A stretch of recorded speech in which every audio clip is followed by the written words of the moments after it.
नमस्कार, आदाब। Red Mac दुनिया में आपका स्वागत है। मैं हूं सौरभ कुमार शाही। ईरान के विदेश मंत्री अब्बास अरगची बहुत मंजे हुए खिलाड़ी हैं। कोई नौसिखिए नहीं है, ऐसा भी नहीं कोई एक्सपीरियंस की कमी है। बहुत सालों से इसी डिपार्टमेंट में रहे हैं, बहुत सालों से निगोशिएशंस, डिप्लोमेसी करीब से देखते रहे हैं। बैकग्राउंड इंटेलिजेंस का भी रहा है। जाहिर है कि जब से उनके कंधे पे दारोमदार आया है तब से शायद ये कह सकते हैं कि जो मुश्किल की घड़ी ईरान की है वो प्रोबेबली पिछले 50 सालों में सबसे ज़्यादा रही है। अपने तरीके से वो इसको डील करते रहे हैं, अपने तरीके से वो डिप्लोमेसी और युद्ध के बीच बैलेंस बनाने की कोशिश करते रहे। और जाहिर है कि उसमें उनको बुकेज भी मिले हैं, अंग्रेज़ी में जैसे हम कहते हैं बुकेज भी मिले हैं और ब्रिक बैट्स भी मिले हैं। बुकेज उन लोगों से मिले हैं जो ये समझते हैं कि डिप्लोमेसी ही रास्ता है और अल्टीमेटली डिप्लोमेसी ही एक तरीक़ेकार है जिसके थ्रू कोई भी चीज़ें सेटल हो सकती है। ब्रिक बैट्स उन लोगों के मिली है जो ये समझते हैं कि अमेरिका या इजराइल के साथ डिप्लोमेसी डिप्लोमेसी का कोई महत्व नहीं है, उसका कोई वैल्यू नहीं है और वो लड़ाई की भाषा समझते हैं, तो लड़ाई के साथ ही उनको जवाब देना चाहिए। लेकिन इन दोनों पोजीशंस के दरमियान जो डिप्लोमेट होता है, जाहिर है कि उसके अपने रिस्ट्रिक्शंस होते हैं।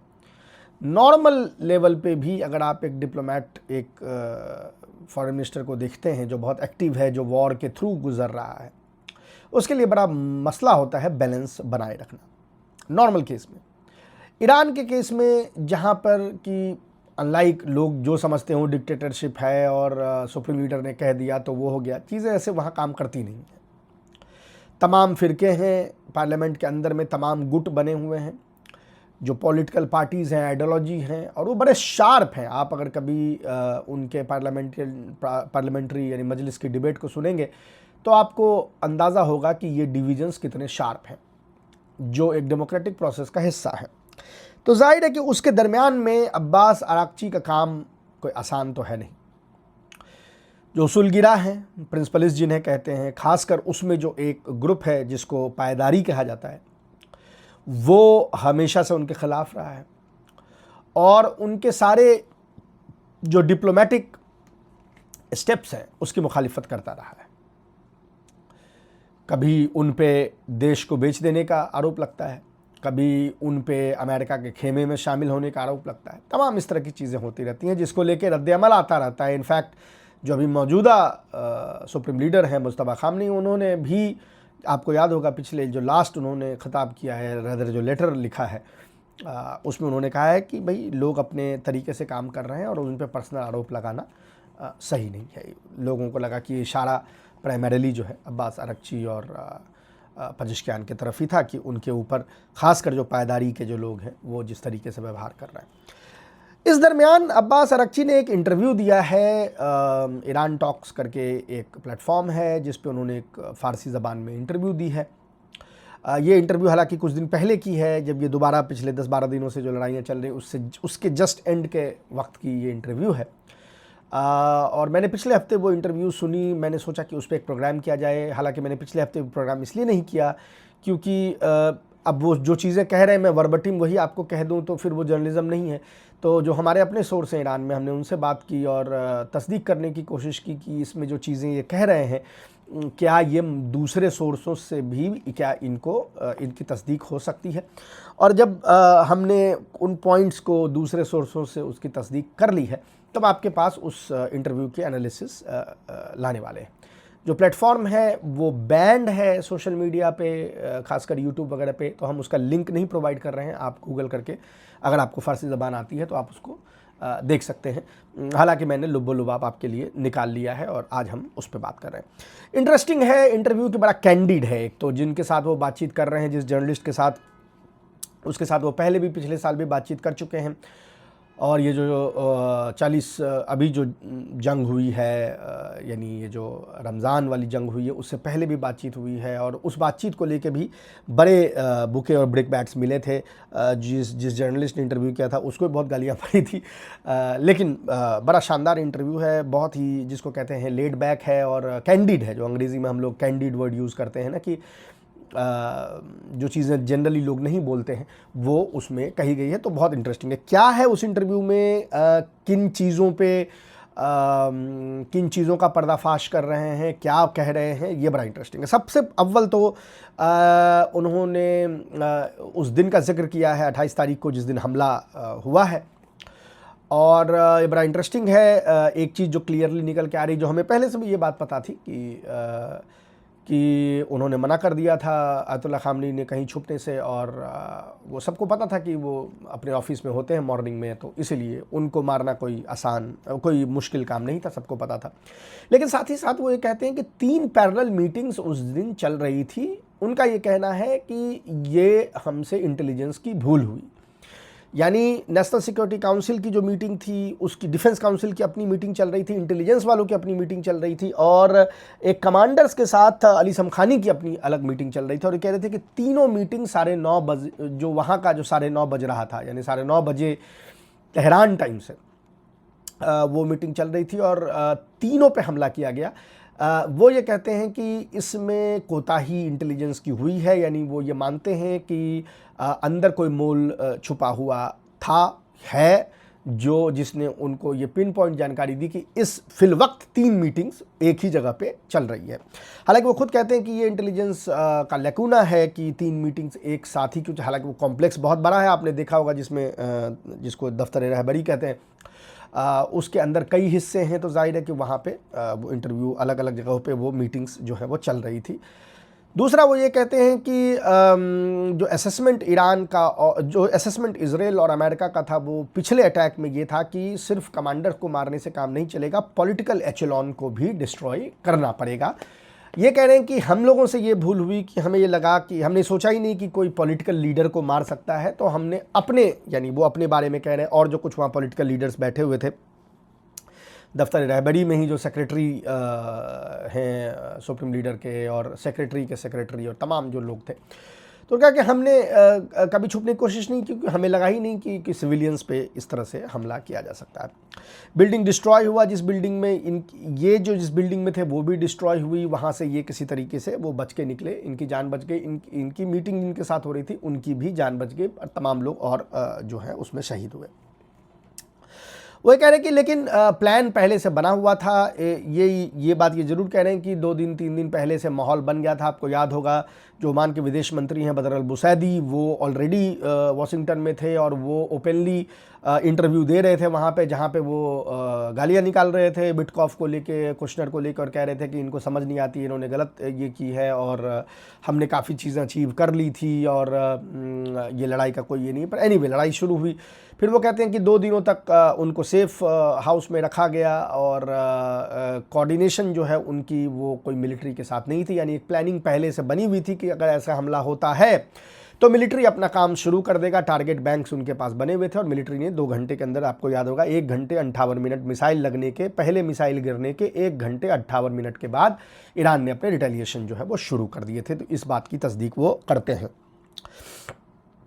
जो खित्ते के सुन्नी ममालिक हैं उनके रवैये पर वे कहते हैं कि वो बहुत एरोगेंट थे, और इन्होंने कहा कि जो इंटरव्यूअर था उसने सवाल पूछा कि भाई अमेरिका जब इनको धमकी इतनी ओपनली देता है इन लोगों को, तो आपने क्यों नहीं धमकी दी ये जो खित्ते के ममालिक हैं। इन्होंने कहा तुमको कैसे पता कि मैंने उसको धमकी नहीं दी है उन लोगों को। ये बोले कि मेरा दौरा हो रहा था, और मैं बोला कि उस दौरे में जब हम इनके विदेश मंत्रियों या इनके हेड ऑफ स्टेट्स वगैरह से मिल रहे थे, तो बोला कि ये बड़े गली के साथ, खुश के साथ कह रहे थे कि तुम पे अब हमला होने वाला है, और तुम इसके बारे में कुछ नहीं कर सकते, और अब तुम तबाह होने वाले हो। तो उसने पूछा इंटरव्यूअर ने कि क्या आप मोहम्मद बिन सुल्तान की बात कर रहे हैं। तो उन्होंने कहा कि भाई मैं नाम नहीं लेना चाहता, लेकिन सभी वैसे ही हैं। तो मतलब एक वो पूरा ब्रॉड स्ट्रोक की बात कर रहे हैं। जाहिर है कि उसमें ओमान और कतर जो है वो शामिल ना होगा, लेकिन बाकी सारे उसकी बात वो कह रहे हैं। वो कह रहे हैं कि वो काफ़ी कॉन्फिडेंट थे। फिर इन्होंने कहा कि एक रात पहले, मतलब एक हफ्ते पहले जो इनकी यात्रा हुई थी उसमें भी इन्होंने उन देशों को ये कहा था कि देखो तुम हम पे हमला करोगे, हमारे मिसाइल अमेरिका नहीं पहुंच सकते, हम अमेरिकन बेसिस को तुम्हारे यहाँ टारगेट करेंगे, जिससे कि वो बड़े नाराज़ हो गए। उन्होंने कहा हम तुम पे हमला करेंगे, बोला कि करके देख लो, फिर अमेरिका से जंग नहीं, फिर तुमसे भी डायरेक्ट जंग होगी।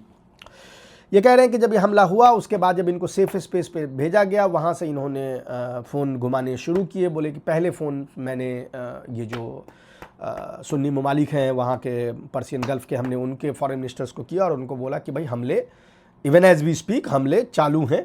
और वो विरोध कर रहे थे कि आप हमारे पर कैसे, हम भी आप पे हमला करेंगे, ये करना है कर लो, लेकिन अब अगर तुम हम पे हमला करोगे तो फिर तुम पे डायरेक्ट हमला करेंगे, अभी तक तो हम तुम्हारे यहाँ जो अमेरिकी बेसिस हैं उस पर हमला कर रहे हैं। और ये कहा कि वो फिर धीरे धीरे उनका एटीट्यूड जो है वो बदलने लगा, क्योंकि उनको डोनाल्ड ट्रंप ने ये कहा था कि देखो ये मैक्सिमम 1-2 मतलब हफ्ते की बात है, उतनी तुम बर्दाश्त कर लो, उतने मिसाइल, उसके बाद ईरान ख़त्म हो जाएगा, तुम्हारे लिए परमानेंट ये चीज़ जो है वो सही हो जाएगी। और इसी पे साइन किया ये जो खित्ते के ममालिक थे इन्होंने। इनका ये कहना है कि जब तक इन्होंने धमकी वापस नहीं दी, उन लोगों ने वॉर रोकने की कोशिश नहीं की। वॉर रोकने की कोशिश उन्होंने लास्ट में कुछ दिनों पे की, लेकिन तब तक डोनाल्ड ट्रंप प्लानिंग अपनी कर चुका था और वो इनको बता चुका था कि भाई तुमको 1-2 महीने ही झेलना पड़ेगा, महीने भर, 2-3 हफ्ते, फिर मामला जो है वो सेटल हो जाएगा। दूसरी चीज़ ये कह रहे हैं कि डोनाल्ड ट्रंप को कन्विंस नेतन्याहू ने किया, पर बोला कि उसमें बहुत बड़ा फैक्टर ये जो दंगे हुए दिसंबर जनवरी में, आपको याद होगा, बोला उन दंगों का बहुत बड़ा रोल था। वहाँ पर भी ये कहते हैं कि इंटेलिजेंस की फेलियर हमारी थी कि हम ये नहीं समझ पाए कि ये इतने बड़े दंगे में तब्दील होगी। हालांकि ये बड़ा आश्चर्य की बात है कि इन्होंने सीखा नहीं एक्सपीरियंस से यूक्रेन के। आपको याद होगा यूक्रेन में जब प्रो रशियन गवर्नमेंट को 2014 में मैदान कूब में हटाया गया था, तो वहाँ पर एक चीज़ जो नोटिस की गई थी और बाद में वो वाज़ेह भी हो गई, वो ये थी कि जो स्नाइपर्स थे वो सैनिकों को भी मार रहे थे और वो पब्लिक को भी मार रहे थे, ताकि लगे कि सैनिक और पब्लिक एक दूसरे पे अटैक कर रहे हैं।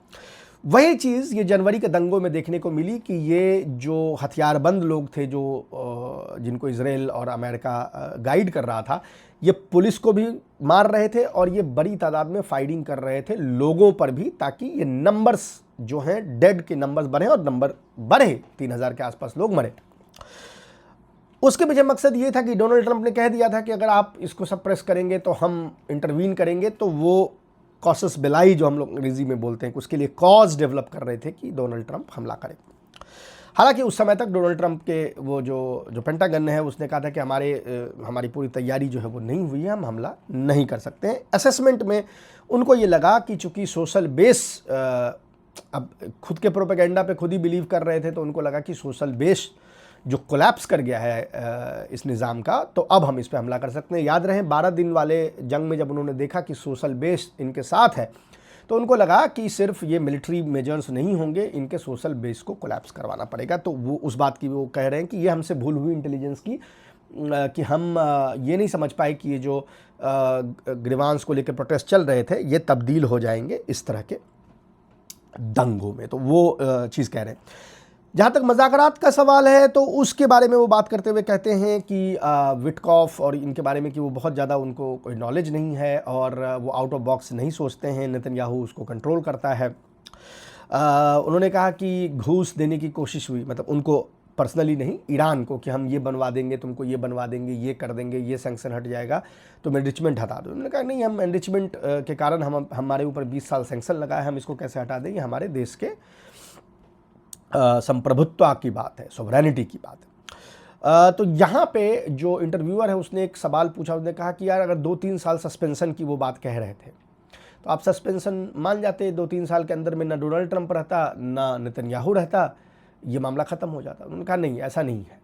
अगर आप पे प्रेशर डाल के आपसे कोई चीज़ करवाया गया है तो फिर वो चीज़ वहाँ पे नहीं रुकती है, फिर वो कहेंगे कि मिसाइल भी छोड़ दो, फिर वो कहेंगे ये भी छोड़ दो। तो इस तरीके से काम नहीं चलता कि आपको लगेगा कि प्रेशर आप पे डाला गया, आपने छोड़ दिया, तो चलो सामने वाली पार्टी को लगती है अच्छा ठीक है। नहीं, सामने वाली पार्टी इसको टैक्टिकल विन समझ के इसके ऊपर और बिल्ड करती है। तो उन्होंने कहा कि इससे मतलब ही नहीं था कि हम इस पे कॉम्प्रोमाइज़ करें। तो वो चीज़ आपको वो चीज़ इन्होंने तस्दीक की।